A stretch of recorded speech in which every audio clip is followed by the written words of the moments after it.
Okay, part two.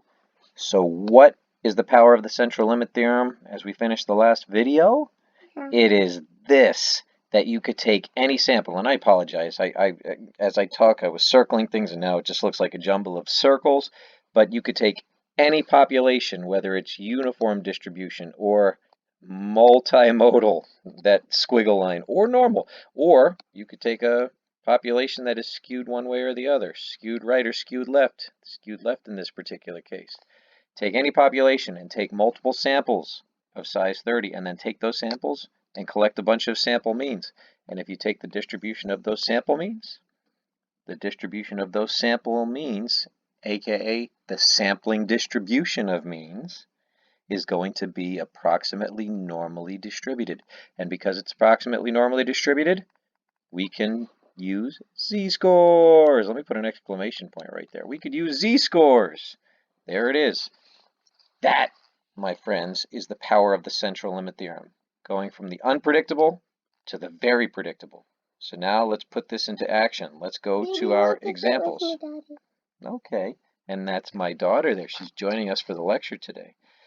So number one, a study of the time required for airplanes to land at a certain airport shows that the mean is 280 seconds and the standard deviation is 20 seconds.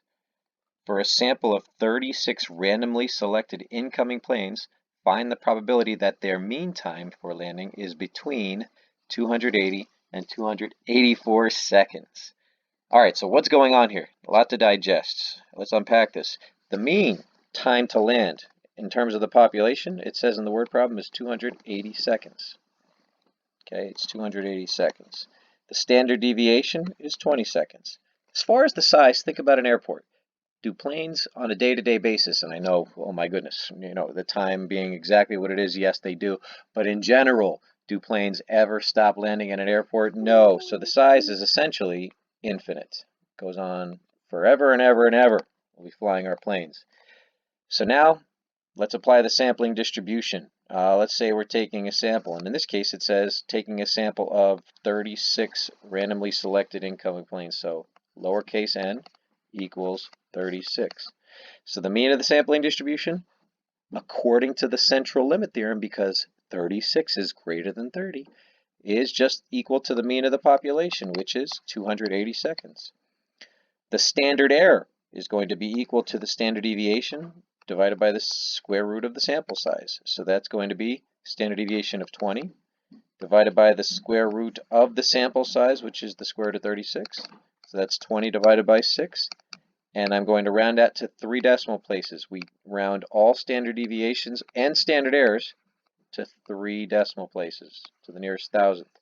So we have a mean and we have a standard error. We have everything we need to answer this question now.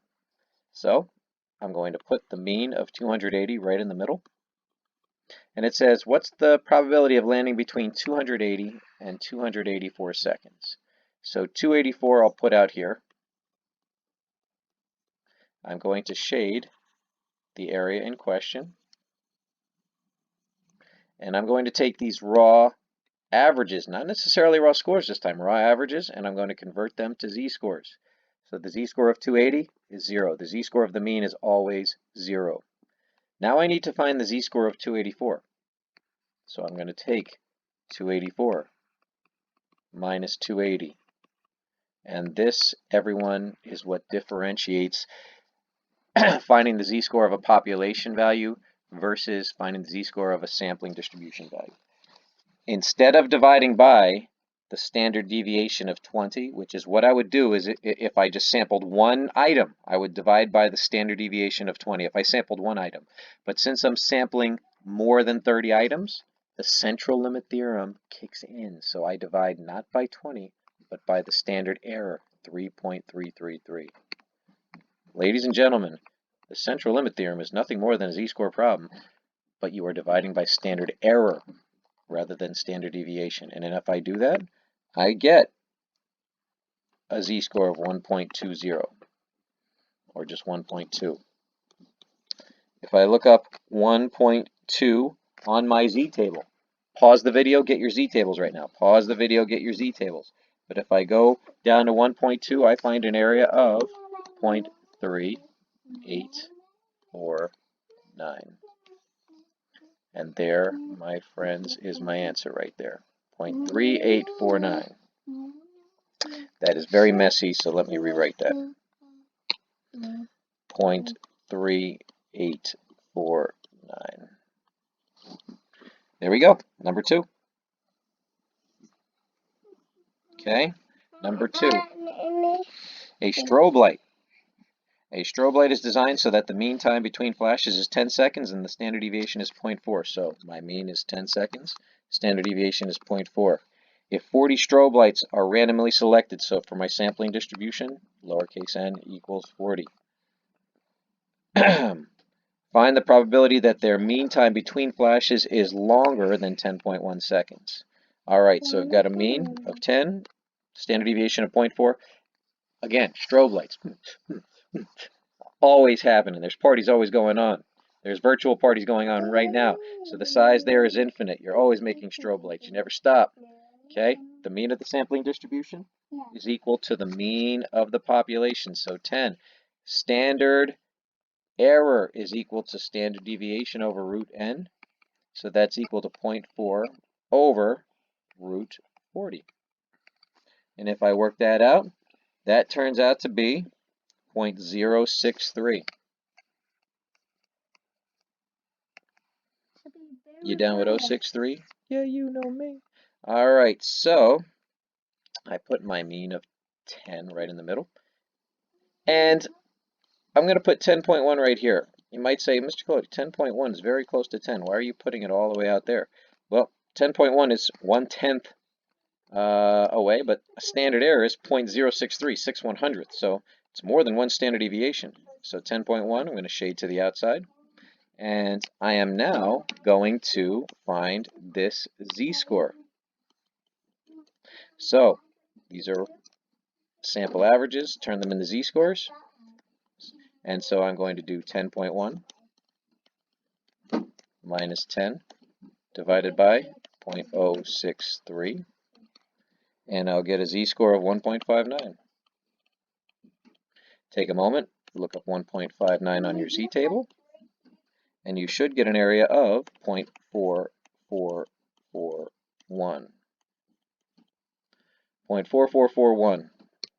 I'm going to erase and rewrite. 0.4441. That's much neater.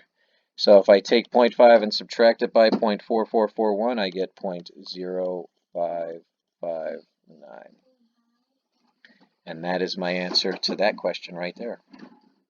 2 examples down, 1 to go. This central limit theorem thing is not that bad, right? It's a z-score question, simply using the standard error instead of the standard deviation. Remember, central limit theorem kicks in when the sample size is greater than 30.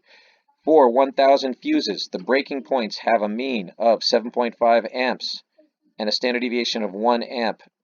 If a sample of 150 fuses is obtained without replacement, keywords in this problem, find the probability that the sample yields a mean between 5.5 and 5.6 amps. So, the mean is 7.5 amps, standard deviation 1 amp for the population. But this time we have a finite population. It is finite. And we're sampling without replacement this time. So I am going to use, if I scroll up, I'm using this information right here. So the mean of the sampling distribution is equal to the mean of the population, which is 7.5. The standard error is at least equal to the standard deviation of 1 divided by the square root of 1,000. But do we need to use the finite correction factor? We have to test. Is the sample size greater than 5% of the population size?